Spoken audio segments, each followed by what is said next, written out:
rebels, cosmic souls. How y'all really feeling out there? Good? I hope so, I hope so, I hope so.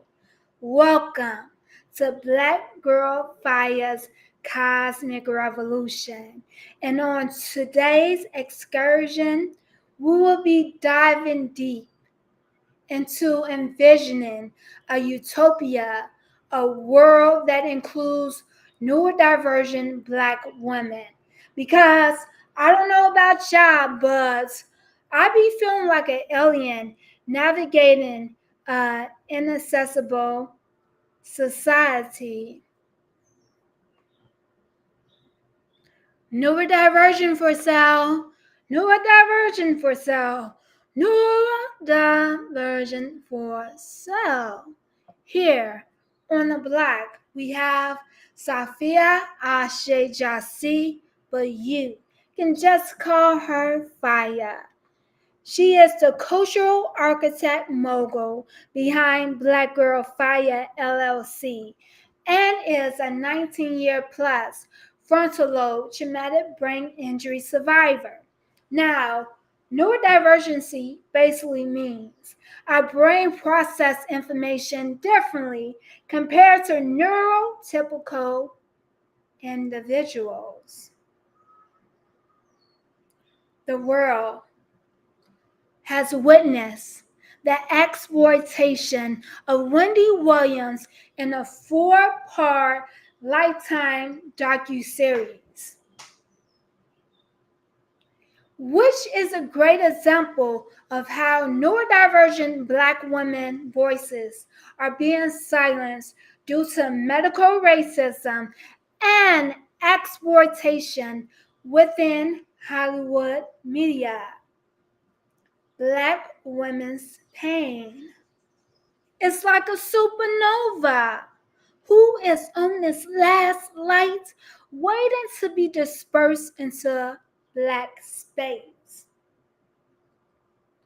Here at Black Girl Fire's Cosmic Revolution, it is our sole duty, mission, and vision to amplify the superpower of being neurodivergent, providing economic and exposure opportunities for neurodivergent Black women within media, tech, and art, while providing them with the tools and resources to help them live a comfortable and successful life. Now, you can be a part of Black Girl Fire's Cosmic Revolution by copying your Dwa T today. So, Dwa simply stands for being disabled with an attitude, because over here at Black Girl Fire's Cosmic Revolution, we are taking up space. We are being bold. We are no longer waiting for others to validate our existence or our brilliance. So, here at Black Girl Fire's Cosmic Revolution, we invite you to be disabled with an attitude with us by rocking your Dwa T. You can copy by going to Luxy Chaos Printify Shop to help join the mission and to help pioneer the world's first neurodivergent focused social media production company. Now, as it's coming to like a year since I've been like unmasking and really thinking about how to transform my creative practice into a scalable and profitable business. It really helped me to think about what is the source behind pioneering the world's first neurodivergent focused social media production company. Well, I'm going to tell you. It all stems from not having the tools and resources needed when after waking up from a 2-month coma, after being in a near death car accidents, because like the doctors literally told my mother that if I didn't make it through the night, the first night, that I was going to die. But if I live, I was supposed to be paralyzed from the neck down. And so, right after waking up from that 2-month coma and spending about 2 months and like a hospital, I was relocated into a rehab facility within the medical district here in Chicago. And what I learned is that there are no disability tools or resources on the south side of Chicago, because like even though I was receiving some resources after I woke up from the coma in the medical district, but I am a native south sider of Chicago. And after I left the facility after graduating from high school in 2010, I was no longer the tools and resources that was once available to me was no longer like available to me. And it is like literally a crime that there is no notable disability organization on the south side of Chicago, that there are no tools or resources to help people with disability to live a comfortable and successful life, or to help parents to assist them in raising a disabled child on the south side of Chicago. That is a crime and that is a problem. And that is the guiding light and the driving force behind me pioneering the world's first neurodivergent focused social media production company. And again, it has always been like ever since waking up from that 2-month coma, it has always been my dream to live a comfortable, successful, and independent life. But that thought of how can I do that always plagued my brain. And it has always been something that kind of stifled me, because like this is something that I wanted for myself. And I seen like my nieces and nephew and sisters living on their own, having jobs, getting their own apartments. But I wasn't able to get my own apartment or to ever like have a job. Like I never had a job because disability employment discrimination is real, as well as disability housing discrimination is real, as well as disability discrimination within the educational system is real. And this is why my mama is my hero. I feel like I have the best mommy in the whole wide world, even though there are times where we bump heads. But because that she ensured that I had an IEP, also known as an individual educational plan, and that I had a neurological psych eval that follows me all throughout my educational career and journey, and my employment if I decide to get a job. So ensure that I get the appropriate reasonable accommodations and accessibility. And I found out even though I have these documents, people that don't stop people from discriminating, even though the ADA is a federal law. The ADA is simply the Americans with Disability Act. It's a federal law. But getting like schools, companies, public facilities to abide by the ADA is like literally pulling nails. Like it's like ludicrous at this point, because I had to handle my multiple situations in experiencing disability discrimination within housing, within employment, within public facilities. Yeah, that's another story for another time. But because some of the things that happened to me early on in my journey and learning how to re-enter into an inaccessible society as a frontal lobe traumatic brain injury survivor. TBI has literally placed me in situations that could have ended my life. Like I used to leave the door wide open with the key in the keyhole. Um, like um, like my mom literally banned me from cooking because I forget that I be cooking something and I burn the pot all up. And then there has been other situations that could literally end my life because processing information is still like a challenge for me. But it's an ongoing process. I'm glad that I never stopped and I kept moving forward. And I'm just so proud of me of how far I have come in my traumatic brain injury journey. And so back in 2012, I experienced one of the worst silent seizures ever, where I was placed in a psych ward. And within this psych ward, I was given a pill without proper medical examination that caused me to stop having thoughts.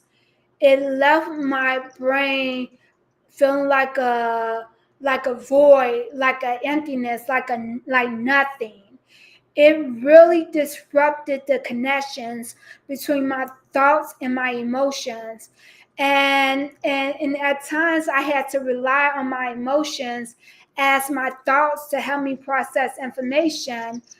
And other times where I be feeling things and I didn't understand what I was feeling and how to interact in certain situations. So just now, almost over 10 years later after that incident, I'm just now gaining more brain function. Like I said, art literally saved my life. Holistic practices like connecting with nature, exercising daily, and exercising and eating healthy daily has literally saved my life. It has helped me gain more brain function after experiencing the disconnect between my thoughts and emotions. And I want to take you on that journey of what my brain was going through after of that pill disrupting my thoughts and emotions from one another. So between 2012 to 2016, I always had visions of all the projects, all the things that I could create, but I didn't know how. I didn't have the tools or resources or the people that could help me properly execute my visions, my dreams. And And sometimes, my brain goes back and forth from feeling like this void, this emptiness, this nothingness, to this alternative world where where anything that I feel is possible. And I have all these ideas, but it became like a hindrance, and it stifled my existence in life because I couldn't execute, or I couldn't facilitate, or I was having a hard time in bringing my dreams and visions into reality. And so I also have ADHD along with my TBI. And so ADHD is really a disorder of executive functions that is really responsible by the frontal lobe. The frontal lobe is really responsible for our social skills, our organization skills, and everyday like executive function. And so that's part of the reason why it was hard for me to do these things. But between 2017 to 2022, this was around like, I would say like my second or third year at the School of the Art Institute of Chicago. Like now I'm able to execute my visions. Like during these times I had helped curated art festivals on the south side of Chicago. I created over like 10 short films or video art projects. And I also had a 2-year art and research fellowship from 2020 to 2022, which the deliverable out of that was the I Am event series, Disability, Art, Life, and Culture. And so the goal of this project was to bring disability tools and resources to the south side of Chicago and to start properly documenting disability, art, life, and culture through the disabled Black lens. Because not only is disability a taboo topic in the Black community, there is also a hierarchy within the disability community, like racism. And if you're not white or in a wheelchair, it's kind of like your voice doesn't exist. I have personal experience of working with a white-led disability organization out in Hollywood, where I was the creative director on like on a variety show, and they went on to win a award for my work, and I received nothing but scraps. And so this is why from 2023 I've been on a mission of how to transform my creative practice into a scalable, profitable business.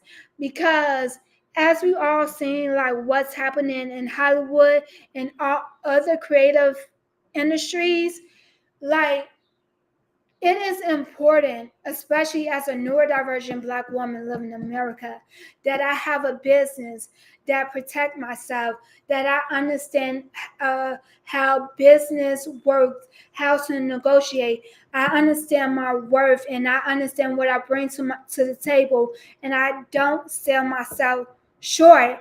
And this is why knowledge is power.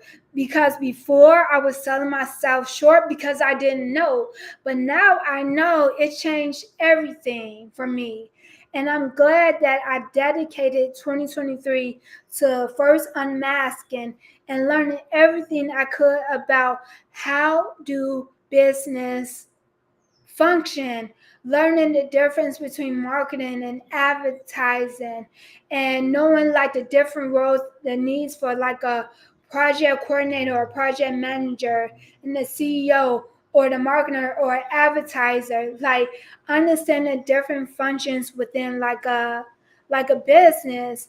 And it also brought me to the mission to like disrupt the standard rigid business standard, because it's not inclusive and accessible for everyone, especially neurodivergent individuals, and especially for creative people who need the freedom to express, to be creative, to be authentic. And yeah, so this is currently where I'm at in my mission in pioneering the world's first neurodivergent focused social media production company. And I invite you to be a part of Black Girl Fire's Cosmic Revolution by copying your DWA T today. So, DWA simply stands for being disabled with an attitude. So that's basically the motto for Black Girl Fire Cosmic Revolution. We are taking up space. We are being bold. We are being unapologetic. We are no longer waiting for other people to see and accept our brilliance or to tell us that it's okay for us to exist.